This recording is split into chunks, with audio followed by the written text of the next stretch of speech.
Bonjour et bienvenue pour cette nouvelle émission des Rencontres du Chef. Aujourd'hui, je suis ravi d'accueillir Thierry Vamas. Bonjour Philippe. Bonjour Thierry. Aujourd'hui, tu vas nous faire un entremets cocktail. Oui, alors tu sais que les cocktails, actuellement, on les voit un petit peu de partout, Oui. et c'est dérivé sur pas mal de produits. Nous, on va le traiter en gâteau, et on va faire ce qu'on appelle le pina colada.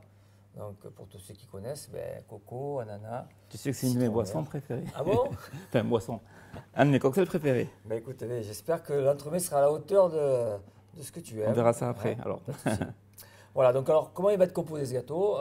Il va être composé d'un biscuit moelleux à noix de coco, ensuite d'un crémeux ananas citron vert avec un petit peu de rhum, d'un mousseux vanille chocolat blanc, et puis il sera glacé. Et on terminera le dessus de ce gâteau avec un coulis ananas citron vert. D'accord. Donc on va le mouler dans un moule Silicomart. Moule, vous avez l'emballage ici et le moule qui se présente comme ceci. C'est important de vous l'expliquer parce qu'on va dresser le biscuit en forme rectangulaire. Tout à fait, on va le dresser de manière à ce qu'il puisse s'insérer à l'intérieur de ce moule. Donc un moule qui est en 3 parties, puisque tu as la partie supérieure. Donc là, on aura le coulis ananas citron vert. Et là, donc, on a la partie montage entremets. Voilà. C'est la coque rigide, en fait, pour rigidifier le moule, pour éviter que ça se déforme. Très bien. Voilà. Là, on y reviendra plus tard. Très bien. Ok, donc alors, le biscuit moelleux de coco. On a d'abord ici des blancs d'œufs, des blancs déshydratés et du sucre. Donc ça, c'est la première partie, c'est ce qui est monté au batteur. Deuxième partie, le sucre semoule, la poudre d'amande, la noix de coco que tu as torréfiée. Oui. Très important parce que ça enlève ce goût désagréable de notre coco qui cuit au four, là, qui est humide. Et en même temps, ça renforce les notes aromatiques de notre coco. C'est très bien ça. Et de la farine. D'accord? Donc ça, déjà en premier temps, on va mettre les blancs dans la cuve du batteur.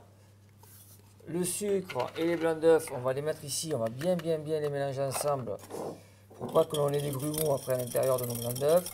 Voilà, comme ici. Donc faire un pré-mélange, c'est souvent le cas quand on met des poudres. Oui. C'est comme pour les pectines, pour éviter les grumeaux. Donc ça, on va mettre à l'intérieur. Voilà. Je vais récupérer le cul de poule. Oui. Et dedans, on va mettre le sucre, la poudre d'amande, la noix de coco et la farine. Et là, pareil, on va bien mélanger le tout de manière à ce que lorsque l'on va l'incorporer à l'intérieur, il n'y ait pas de grumeaux de poudre d'amande, de farine, etc. Voilà. Donc ces blancs d'œufs, on va les monter. On va les meringuer. Voilà, on va les meringuer. On ne va pas monter trop rapidement. Et surtout, on va faire attention d'avoir des blancs montés souples, pas fermes. Voilà. Parce que plus c'est ferme, plus on mélange, plus on fait retomber notre meringue. Le but, c'est monter souple. D'accord. Voilà. Donc le sucre, je rappelle ça aussi au départ, on a mis le sucre au départ avec les blancs secs. Le sucre est là pour justement graisser les blancs, pour éviter qu'on ait des blancs qui grainent au départ, puisqu'on ne met pas de sel. Là, c'est le sucre qui va jouer ce rôle-là. Très bien.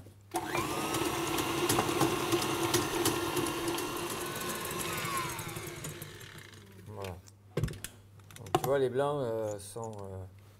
Ils sont mousseux, pas trop serrés. Exactement. Et ça a duré 3 minutes à vitesse moyenne. Hein. Voilà, on n'était tout à pas à vitesse maximum. Donc là, on va incorporer maintenant nos poudres à l'intérieur. Vas-y. Donc forcément, tu vois, vu qu'on a des blancs qui ne sont pas trop fermes, écoute, ça s'incorpore facilement. Ça nous évite de trop mélanger, donc de faire retomber prématurément le biscuit. D'avoir quelque chose surtout au four qui va pas trop souffler, qui va garder sa forme initiale et qui restera bien moelleux. D'accord. Voilà, donc là c'est fini, tu vois, ça a été très rapide. Mhm. Donc là maintenant, je vais pouvoir... Non.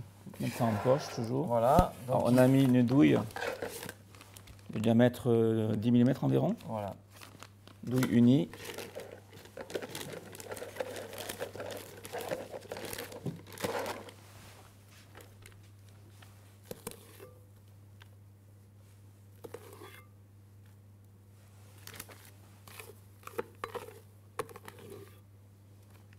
Très onctueux.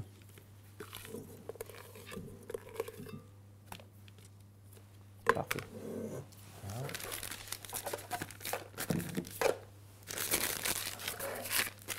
Donc tu as tracé des rectangles Oui, qui ont la forme donc, du moule hein, en effet. qu'on a montré au début. Donc il y a 2 rectangles ici. Ah, donc, on les retaillera certainement un petit peu, puisqu'à la cuisson, il y aura une petite déformation de notre biscuit pour avoir la bonne taille. D'accord.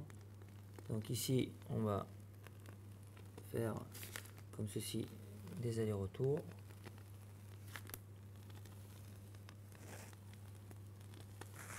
Voilà.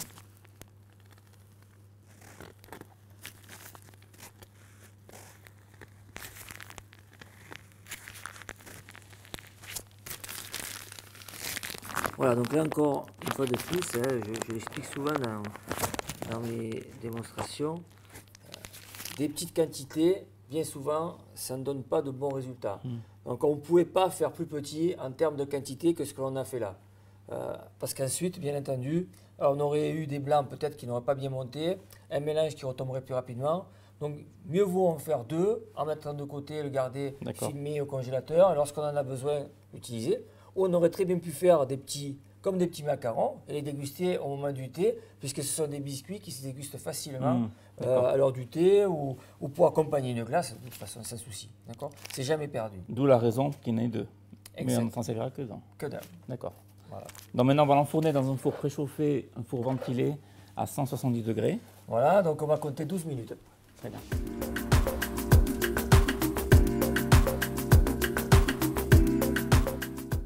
Voilà, donc 12 minutes se sont écoulées. Oui. Et notre biscuit Et cuit. est parfait. Donc là, on laisse refroidir de côté. Voilà. Alors souvent, comment on se rend compte qu'un biscuit est cuit? Tu le touches comme ça, tu vois, et puis il y a une certaine résistance. Voilà. Mais en même temps, il faut qu'il soit moelleux, hein, pas sec. Donc là, il est très bien, on va le laisser reposer, puis après on le détaillera. Très bien. Alors en attendant, on va faire donc le crémeux d'ananas citron vert. Tout à fait. Alors, crémeux d'ananas citron vert, donc purée d'ananas de chez Capri. Capri, oui, c'est ça. Voilà. Jus de citron vert, zeste de citron vert, jaune et œuf, un peu de rhum, c'est un cocktail. Hein, donc, et puis du beurre, Du sucre et et de la gélatine. Donc on va commencer par mettre la purée de fruits, le jus de citron et les zestes dans notre casserole.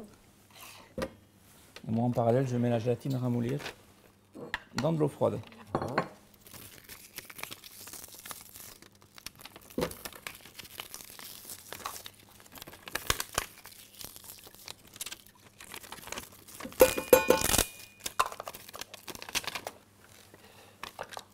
Ici, on va faire chauffer le tout.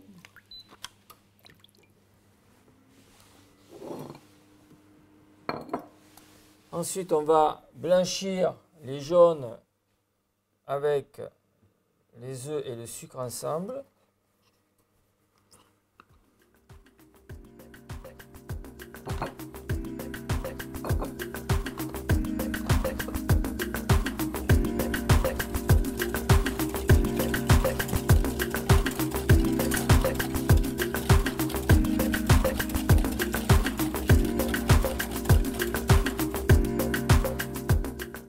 Voilà, ça frémit, ça suffit amplement, ne pas aller chercher le gros bouillon. Hein. Donc on va verser ça là-dedans. Et on va remettre le tout dans la casserole. Comme ceci.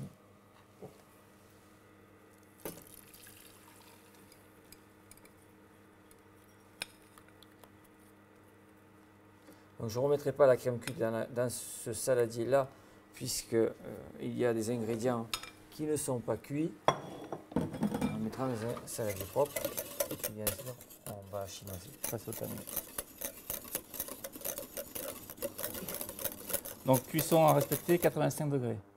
Voilà, 85 degrés. Alors, si ça bout légèrement, c'est pas trop grave, mais il faut éviter. Pourquoi je dis c'est pas trop grave? Si c'était une crème anglaise classique, oui, effectivement, on aurait un souci puisqu'on sait qu'elle va trancher. Oui. D'accord. Là, on ajoute de la gélatine dedans. Donc la gélatine va lier les particules d'eau libre, celles qui seront peut-être séparées à la cuisson, et donc va relier notre crème. Donc elle aura la possibilité de la rattraper. On va dire si vraiment on a... Mais on n'a pas normalement besoin d'aller chauffer plus que ça, quoi. 85, ça va très bien. Voilà, donc ma crème est cuite. Maintenant, je vais la passer au tamis pour récupérer donc, en fait, les zestes. Hein. Ce serait assez désagréable de les retrouver en bouche.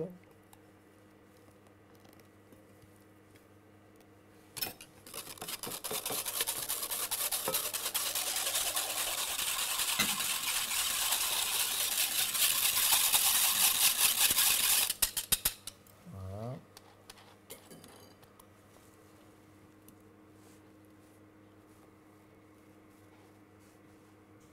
Parfait. Donc là, maintenant, on met la gélatine. Voilà. On va mettre le beurre. Dans le beurre froid, hein, sur Voilà. du frigo. On va mixer.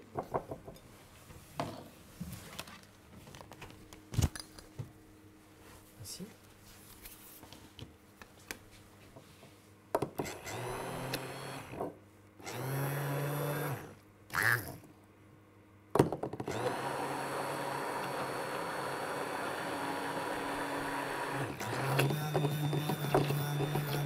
Donc là, on va rajouter le colorant. Colorant.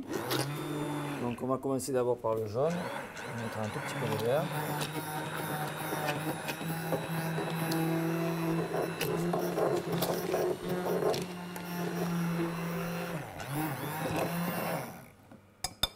Merci.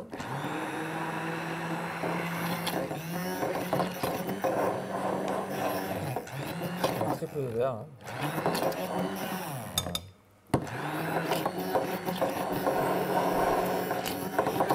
Colorant hydrosoluble.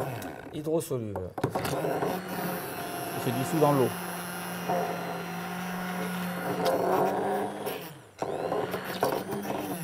Voilà, je vais rajouter le rhum maintenant. Non, en dernier. En comme tu as dit. dernier.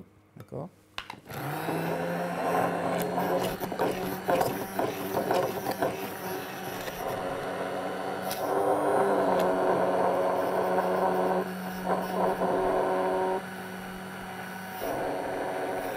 Et voilà. Très bien. Donc notre crémeux, lui, est terminé. On va pouvoir le couler directement donc, dans notre moule. Donc c'est ce qui va nous servir d'insert. Donc on va peser bien entendu la quantité. Hein. Donc on va enlever cette partie-là parce qu'on n'en a pas besoin pour l'instant. Voilà.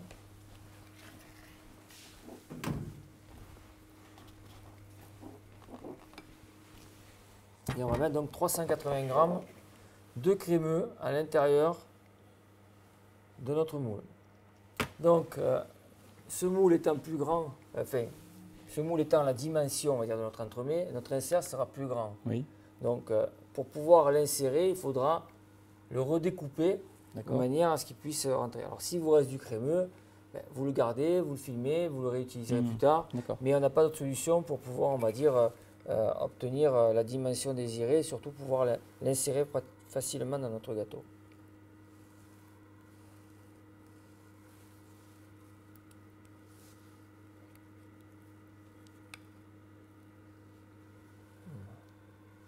En 380 grammes, hein, à peu de choses près. Donc là, on va bien le étaler. Et donc, on va le mettre au congélateur. Très bien, on continue la recette par la compote d'ananas. Voilà, compotée d'ananas citron vert. Donc, on va utiliser le moule qui va nous servir en fait de finition d'entremets. Ce moule qui est un peu structuré. Il va se retrouver sur le dessus. Ouais. Voilà. Donc, dans cette compotée, on a purée d'ananas. Cap fruit, voilà, toujours. Hein. Toujours. Ici. Que l'on met directement dans la casserole.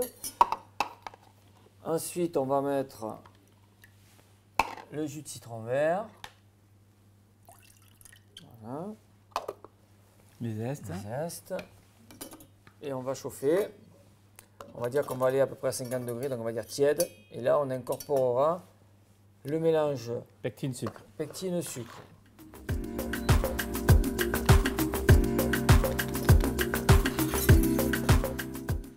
Dans la pectine, on la rajoute toujours.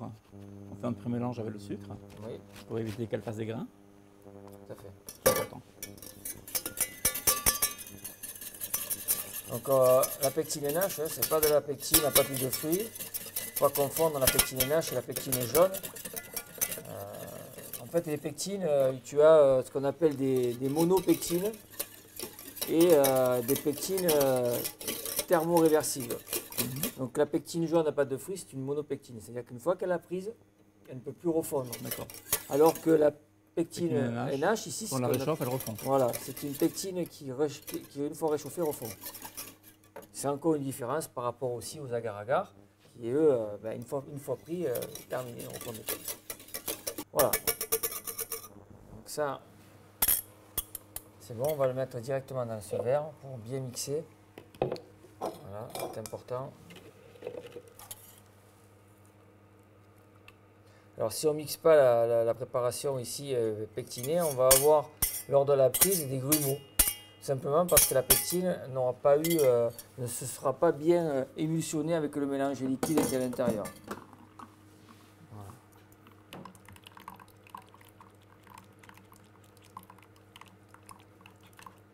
Donc là on va rajouter le rhum. On est sur un rhum brun. Privilégier ces rhums ambrés parfumés. Parce que ce qu'on recherche là-dedans, c'est pas l'alcool. Hein. C'est uniquement la saveur du rhum. N'allez pas mettre des rhums blancs qui sont très bons en tant qu'alcool à déguster comme ceci. Mais dans un gâteau, n'apportent aucun intérêt. D'accord. Voilà, très bien. Donc là, on rajoute le rhum. On mixe et on va rajouter le colorant aussi. Toujours le jaune en premier.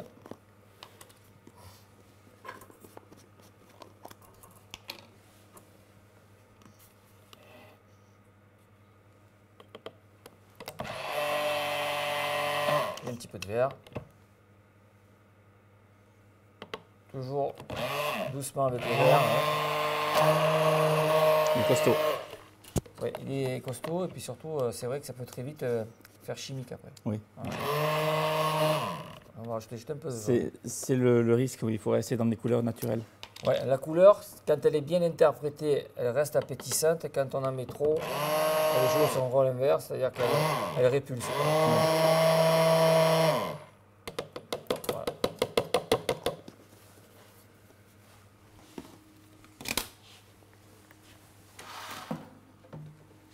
Donc on va couler ça directement dans notre moule.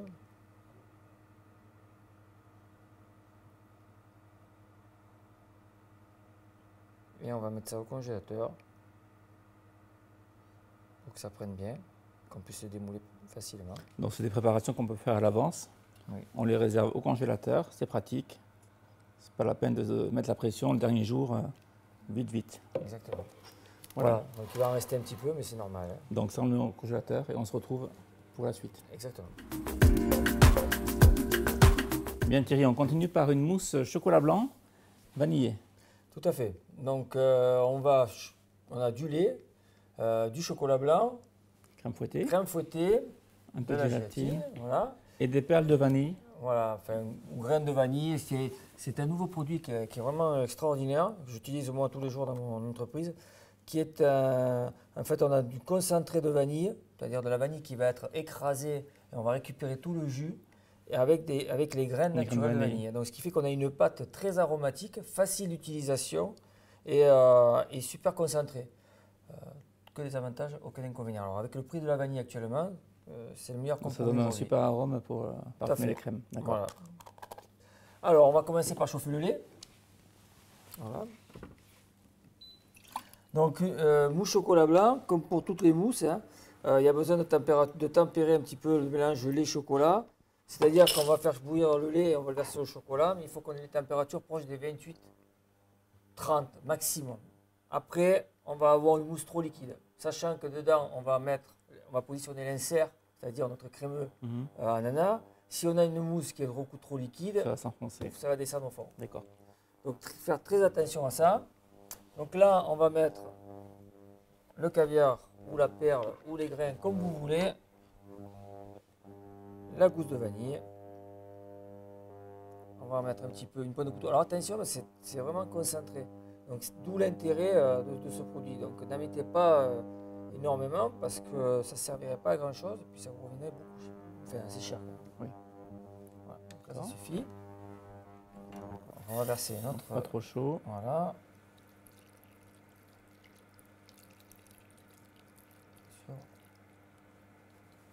Sur le chocolat. On va ramollir la gélatine dans l'eau.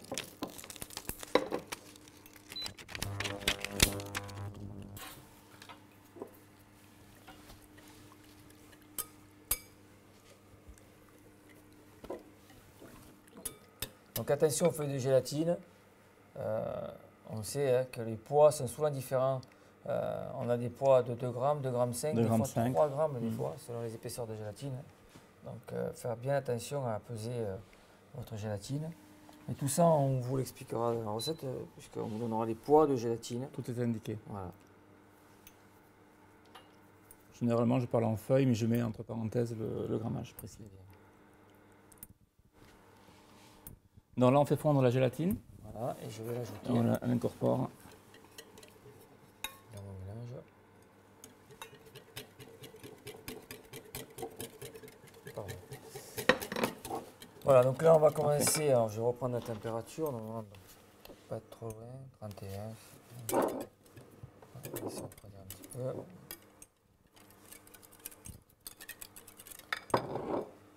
Alors, la crème, on va commencer donc au fouet pour avoir une texture très mousseuse.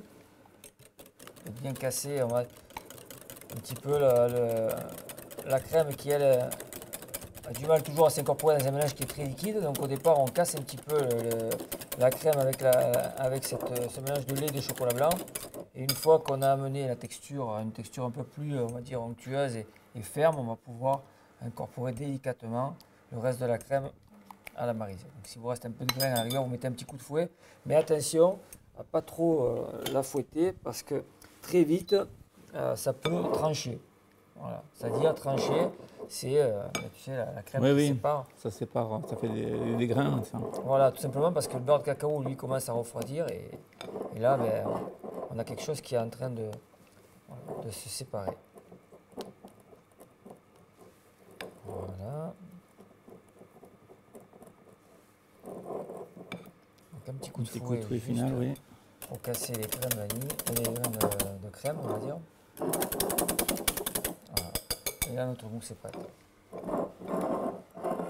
Très bien. Il n'y a plus qu'à procéder au montage maintenant. Exactement. Donc on se retrouve dans quelques instants. Bien, on continue par le montage. Oui. Donc on a tous nos éléments, le biscuit, l'insert, la mousse chocolat blanc. Tout à fait. Donc là, maintenant, on va mettre une première couche de mousse chocolat à l'intérieur de notre moule.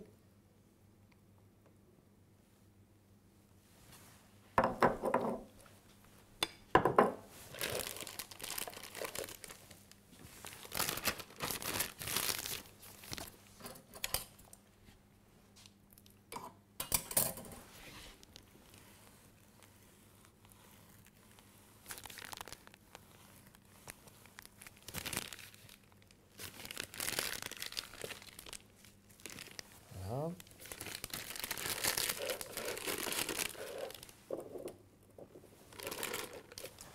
On va remonter légèrement la mousse sur les bords pour être sûr qu'ensuite, lorsqu'on va insérer notre crémeux, il n'y ait pas de bulle d'air. D'accord.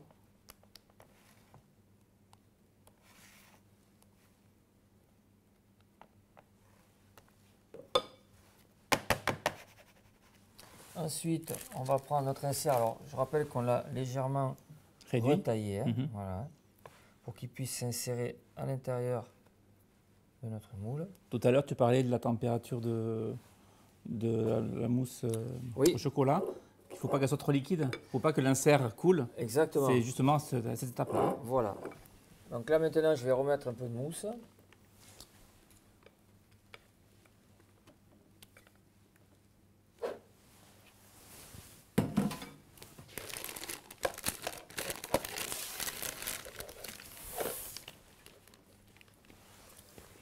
Voilà. Pas trop quand même, parce qu'il faut que mon biscuit puisse rentrer à l'intérieur D'accord. de mon gâteau.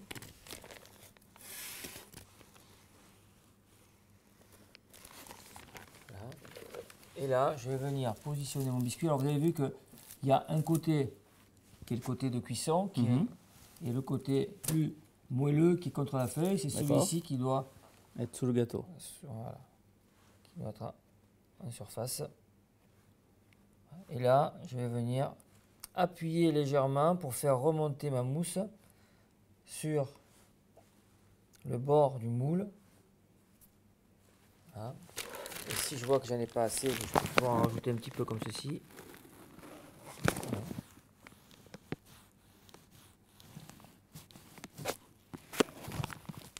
Donc en proportion, on remarque qu'il nous reste quand même très peu de marchandises. Ah ouais, très peu. Mais sauf le biscuit où on est obligé d'en faire 2. Voilà, exactement. On va essayer d'étudier au plus près. Voilà, donc c'est terminé. Donc là, on le filme. Congélateur. Exactement. Et ensuite, donc, on le démoulera. On va le glacer et le terminer avec le coulis qu'on a réalisé tout à l'heure. Très bien. Et on poursuit donc Thierry par le glaçage cette fois-ci. Oui, donc glaçage chocolat blanc vanille. Alors, on a du chocolat blanc, bien entendu, de la vanille, les concentrés non sucrés, du sucre, du glucose, de l'eau. De la gélatine et un peu de dioxyde de titane pour blanchir notre glaçage. Donc on va commencer d'abord par cuire le sucre, l'eau. Voilà.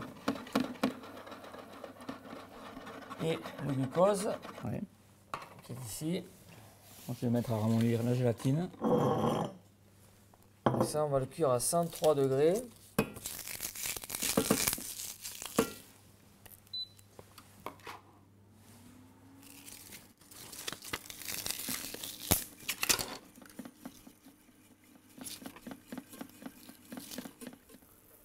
Tu as dit 103 degrés. Oui.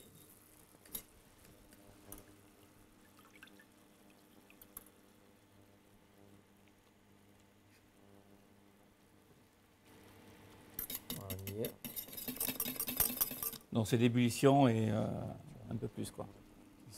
102, oui. D'accord. Donc on arrête.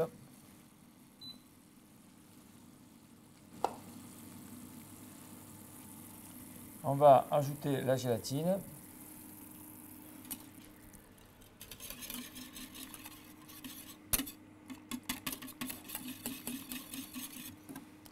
Le lait concentré.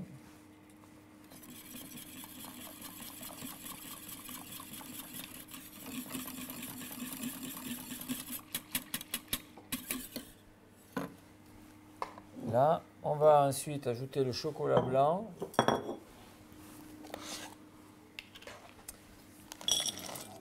Notre grain de vanille.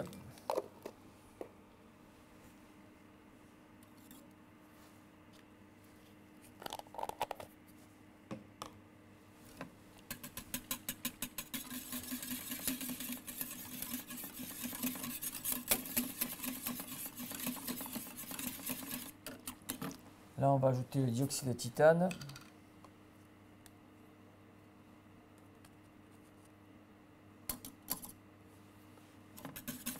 Pour le dosage, c'est comment? Tu vois? Ouais, alors je vois la couleur. Hein. C'est vrai que c'est difficile parce que si je vous dis 1 gramme, c'est difficile à peser. Oui, oui. Voilà. On dirait que, je veux dire que pour une recette comme ça, 2 grammes, ça irait très bien. D'accord.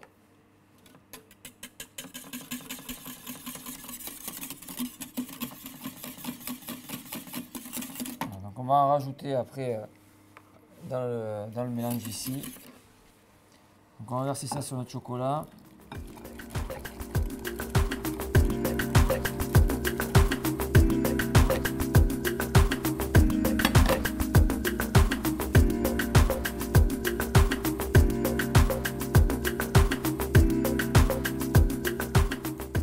Lorsqu'on va mixer ensuite, ça va encore s'éclaircir, ça va blanchir. Hein.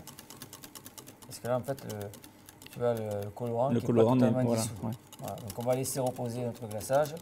lorsqu'il aura reposé à peu près une demi-heure, on va mixer D'accord. et On obtiendra la couleur définitive. Exactement. D'accord. Allez, on attaque la phase finale. Oui. Donc, le glaçage. Voilà, donc là on va démouler notre gâteau. Le glaçage, on l'a fait chauffer légèrement au micro-ondes et on l'a mixé. Alors on l'a mis dans un verre doseur parce que ça nous permet de mieux débuler le glaçage. Alors on voit, le fait d'avoir mixé, il a bien blanchi. Voilà.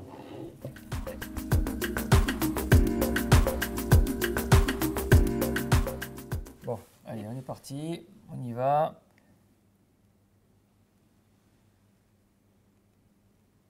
Donc tu fais d'abord le contour, c'est ça? Oui, toujours, parce que c'est vrai que souvent, ce qui nous arrive, c'est que quand on glace, on a, on va dire, un glaçage qui ne va pas dans les angles, surtout quand on est sur des entremets comme ceci. D'accord. Voilà. Ou souvent, tu as sur les angles du glaçage qui n'y va pas. D'accord. Là, pour le coup, c'est impeccable. Voilà, donc on va le laisser un petit peu prendre, là. Et ensuite, on va le poser sur notre carton. D'accord.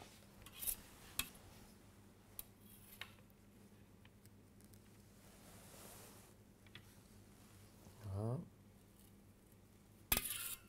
Donc là, il est figé, tu as rasé les bords, que ce soit net. Exactement. Et je vais venir le poser sur mon carton. Comme ceci. Alors là, notre dessus. Donc, voilà, on a les reliefs, tu vois, du tapis. On va donner un petit peu de coup de nappage dessus juste pour le lustrer. Donc, la page neutre. Voilà, la page neutre. Donc c'est important que ça soit bien froid. Hein. Il ne faudrait pas abîmer le décor avec le pinceau. Voilà. D'accord. Ensuite, on va venir poser ce coulis sur notre entremet. Voilà. Et ensuite, on va terminer donc le décor en mettant de la noix de coco et quelques particules de coco que l'on va passer, on va dire, à l'économe. D'accord.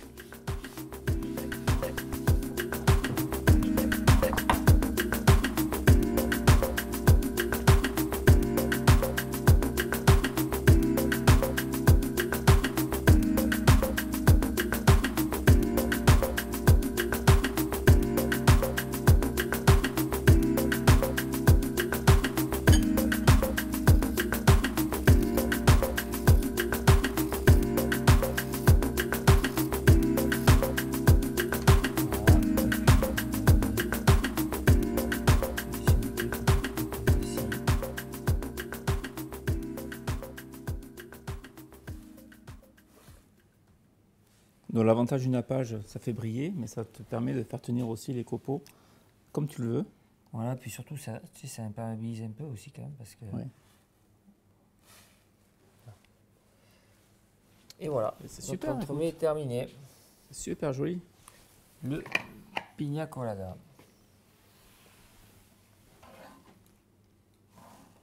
Oui, merci. Merci Thierry pour ce super entremet. Vraiment très contemporain. J'espère que vous aurez envie, vous aussi, de le réaliser à la maison. Je te dis à bientôt. À très bientôt. Pour un prochain rendez-vous, j'espère. Bien sûr, Philippe, merci. À très bientôt. Merci Thierry.